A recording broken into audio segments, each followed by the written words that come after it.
پہلا نام لکھا ہے وہ محمد الرسول اللہ لکھا ہے، عیسیٰ کو نہیں لکھا، کہ جس کی ایک ایک ادا اللہ نے محفوظ رکھی ہے۔ تو اس پاک نبی کی سیرت بچوں کو بتائیں، ہمارے بچوں کو نہیں پتہ ہے۔ ہمارے نبی کا لباس کہتے ہیں کیوں نہیں، کون سا لباس پہن لیا جائے، پھر کیا ہے؟ محدثین دیوانے تھے، جو علماء بیٹھے ہیں ہر کتب حدیث میں، بخاری، مسلم، ترمذی، ابو داؤد، ہر کتب حدیث میں باب قائم ہے کتاب اللباس۔ ایک ہمارے حضرت جی فوت ہو گئے تو ایک ججوں میں بیان کر رہے تھے، ججوں میں بار تھا، جج وکلا بیٹھے تھے بہاولپور میں، تو وہ بات کرنے لگے تو ایک جج کھڑا ہوا کہ حضرت جی یہ آپ لکھتے ہیں لباس جو پہن لیا جائے لباس، تو دنیا چاند پہ پہنچ گئی ہے، آپ کہتے ہیں لباس ایسا ہونا چاہیے، مسواک ہونا چاہیے، تو جون سا لباس پہن لیا جائے، اس سے کیا فرق پڑتا ہے؟ تو انہوں نے کہا اچھا میری ایک گزارش مان لو، کل جب کورٹ میں جاؤ تو اپنی بیوی کا لباس پہن کے کورٹ میں چلے جانا، پھر مجھے بتانا کوئی فرق پڑتا ہے یا نہیں پڑتا۔ کہتے ہیں جی جیسے زندگی گزارو، غلامی اس کا تو نام نہیں ہے، کہ محمد سے وفا تو نے تو ہم تیرے، یہ جہاں چیز ہے کیا لوح قلم تیرے، دو جہاں کے رسول کی سچی غلامی اختیار کریں، اپنی مرضی کی زندگی نہ گزاریں۔ پوچھیں علماء سے میرے نبی کا لباس کبھی پوچھا ہے؟ میرے نبی کے بال مبارک کیسے تھے؟ میرے نبی ہنستے کیسے تھے؟ آپ روتے کیسے تھے؟ ایک ایک بات محدثین نے لکھ کر امت کو سمجھائیے۔ اللہ کروڑوں ان کی محدثین کی قبروں پر رحمتیں نازل فرمائے، جنہوں نے ہمیں تنہا نہیں چھوڑا۔ تو شمائل مصطفیٰ میرے نبی کی سیرت پڑھیں، سورت پڑھیں اور اس کو اپنی زندگی میں لے کر آئیں، تو ہر دن ہمارا 12 ربیع الاول، ہر دن 12 ربیع الاول۔ میرے نبی کا سب سے خوبصورت عمل اچھے اخلاق ہیں۔ آپ سے پوچھا گیا سب سے، اب میں کسی سب سے بہتر کون ہے؟ سب سے بہتر کوئی کہے گا کوئی ہے، کوئی وہ بدھ مت ہے نا، مذہب ایک بدھ مت، یہ نیپال میں سارے بدھسٹ ہیں، سارے فلاں ہیں۔ تو ایک دفعہ اس نے نا اپنے حضرت بدھ جو تھا، اس کی تعلیمات اچھی ہیں، تقابل ادیان میں لکھا ہوا ہے، تو اس نے ایک دفعہ اپنے شاگردوں سے کہا تھا کہ بتاؤ سب سے اچھا انسان کون ہے؟ سوال کیا نا، سب سے اچھا انسان کون ہے؟ تو انہوں نے کہا جی جسے لوگ اچھا کہیں، جسے لوگ اچھا کہیں وہ سب سے اچھا ہے۔ تو اس نے ایک لفظ کا اضافہ کیا اور اس سوال کے جواب نے زمین سے اسے آسمان تک پہنچا دیا۔ تو وہ کہنے لگا نہیں، جس سے اچھے لوگ اچھا کہیں وہ سب سے اچھا ہے۔ اچھا کہنے والے تو فرعون کو بھی تھے، نمرود کو بھی تھے، کہ جسے اچھے لوگ اچھا کہیں۔ آمنہ کے لال صلی اللہ علیہ وسلم سے پوچھا جائے سب سے اچھا انسان کو ہے، صحابہ نے سوال کہ سب سے اچھا انسان کون ہے؟ کہ جس کے اخلاق سب سے اچھے ہیں، وہ سب سے اچھا انسان ہے، سب سے اچھا انسان ہے، کہ جس سے اخلاق سب سے اچھے ہیں۔ اب ہمارے نبی نے سب حسن اخلاق میں سب سے پہلے حقدار ہمارے والدین ہیں، اور ہم آج والدین کے ساتھ کیا کر رہے ہیں؟ تو اللہ کے نبی کی اس سیرت کو پڑھیں۔ آپ نے فرمایا والدین تیرے لیے جنت ہے یا دوزخ ہے؟ راضی ہو گئے جنت ہے، ناراض ہو گئے تو دوزخ ہے۔ والدین ناراض ہو گئے ساری باتیں جلا کے اللہ راکھ کر دے گا۔ ہمسایوں سے اچھا سلوک کرو، ہم کیا کر رہے ہیں؟ اور اپنے بھائیوں سے بہنوں سے اچھا سلوک کرو، ہم کیا کر رہے ہیں؟ یہ سیرت طیبہ پڑھیں، یہ اپنانے کے لیے ہیں، صرف سننے کے لیے نہیں ہے۔ ہم اپنی زندگی میں اللہ کے پاک نبی کی زندگی کو لے کر آئیں، تو وہ پاک اچھا اللہ کی نگاہ میں بننا ہے تو پاک زندگی کو اپنانا پڑے گا۔ کہ جس پاک نبی کی زندگی عرب کے اونٹ چرانے والوں نے اپنائی تو زمانے کے امام بن گئے، اور وہ حبشے کا بلال جسے کوئی جانتا نہیں تھا، اور اس کو قوم کا پتہ نہیں، اس کے دادا کا نام دنیا کی کسی کتاب میں نہیں لکھا ہوا، اتنا نامعلوم انسان، نسب کا پتہ نہیں، اور وہ آتے تھے اور حضرت علی کھڑے ہو جاتے تھے، سیدنا بلال آ گئے، حسن حسین رضی اللہ عنہما کھڑے ہوتے، ہمارے چچا بلال آ گئے۔ یہ وہ زندگی تھی جنہیں نے ان کو قیمتی بنایا اللہ کے یہاں۔ میرے عزیزو، سب سے زیادہ آج ضرورت ہے دو جہاں کے رسول کی پاک سیرت کو اپنانے کی۔ ہمارے بچوں کو نہیں پتا اور ہم نے کبھی بتایا ہی نہیں ہے۔ میرے نبی کی کم از کم اتنا تو تعلق ہو نا، اتنا تو اب ہمیں خالہ سے محبت ہوتی ہے نا، بولیں تو صحیح، ہوتی ہے نا جی؟ اس کے بیٹے بیٹیوں کے نام آتے نہیں ہوتے؟ آتے ہیں نا جی؟ چچا سے محبت ہے، اس کے بیٹے بیٹیوں کے نام آتے نہیں؟ باہر والے بھی سن رہے ہیں نا جی؟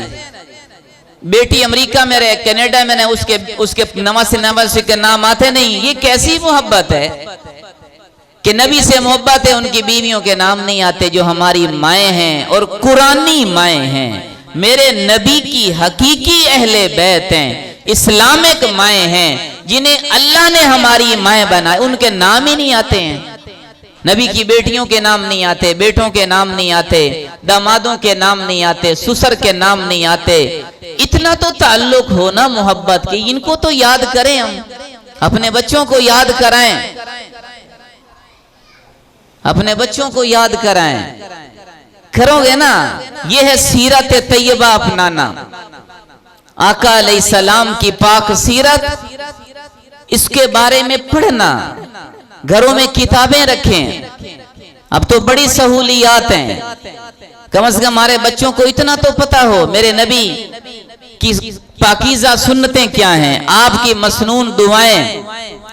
اب آنے جانے کی دعا ہے، گھر میں داخل ہونے کی دعا ہے، گھر سے نکلنے کی دعا ہے، واش روم آنے جانے کی دعا ہے، سونے کی دعا، برا خواب کی دعا، بیدار ہونے کی دعا، دودھ پینے کی دعا، آئینہ دیکھنے کی دعا، کپڑے پہننے کی دعا، ضیافت کی دعا ہے، کسی سے ملنے کی دعا ہے، رات کو سونے کی، اتنی دعائیں ہیں، حفاظت کی دعائیں ہیں۔ یہ دعائیں تو یاد کریں۔ وہ خالد بن ولید رضی اللہ عنہ کا عرب کی مائیں عاجز آ گئیں، خالد جیسا بیٹا قیامت تک نہیں پیدا کر سکیں گے۔ دنیا کا واحد جرنیل ہے جس پر انگریز مسلمان مورخین کا مکمل اتفاق ہے کہ جس نے کبھی کوئی جنگ نہیں ہاری، نہ حالت کفر میں نہ حالت اسلام میں۔ اور جرجا رومیوں کا جرنیل آیا، ہاتھ میں زہر کا اتنی بڑی شیشی تھی، اور ایک قطرہ زمین پر ڈالا اور یوں آگ نکلی، کہ اس سے تلوار کو گرم کر کے لے آؤں، اس سے میں تجھے قتل کروں گا۔ اور خالد بن ولید رضی اللہ عنہ نے فرمایا ادھر دکھاؤ۔ وہ پوری شیشی لی، یوں رکھی اور ایک دعا پڑھی اور ساری شیشی پی گئے، کچھ بھی نہیں ہوا۔ یہ دعائیں یاد کریں۔ اور وہ حیران ہو گیا، اس کی آنکھیں پھٹ گئیں، اسے کچھ ہو ہی نہیں رہا ہے، کا یقین تھا میرے نبی نے دعا بتائی ہے، اللہ ہر ہلاکت والی چیز سے حفاظت کریں گے، یہ یقین حاصل کریں۔ تو اس کے لیے اہل اللہ کی مجلس میں بیٹھیں، اللہ کے راستے میں پھریں۔ بڑا بھیانک حالات آ رہے ہیں، اولادیں بڑے غلط رخ کی طرف جا رہی ہیں۔ اپنی اولادوں کی حفاظت کریں، انہیں سیرت طیبہ پاک زندگی بتائیں اپنے پاک نبی کی۔ صحابہ کرام اپنے بچوں کو بٹھا کے اللہ کے نبی کا سراپا بتاتے تھے، آپ کا حلیہ بتاتے تھے، آپ کی سنتوں کے بارے میں بتاتے تھے۔ ہمارے ہاں کبھی ذوق ہی نہیں پیدا ہوا، فرائض سے ہم دور ہیں۔ اب دیکھو ہمارے گھروں میں کتنے بچے نمازیں پڑھتے ہیں، ہماری بہو نہیں پڑھتی، بیٹیاں نہیں پڑھتی، بیٹے نہیں پڑھتے، ہمیں کوئی پرواہ نہیں ہوتی، ہمیں اس کا کوئی احساس نہیں ہوتا۔ اس کی کوشش کریں، یہ ہے سیرت طیبہ۔ اور آخر میں وہی ابن قیم رحمت اللہ علیہ کا وہ قول لے کر جائیں کہ اپنا آپ ہمیں جاننا اتنا ضروری نہیں ہے جتنا اللہ کے پاک رسول کا جاننا ہمارے لیے ضروری۔ اللہ ہمیں عمل کی توفیق عطا فرمائے۔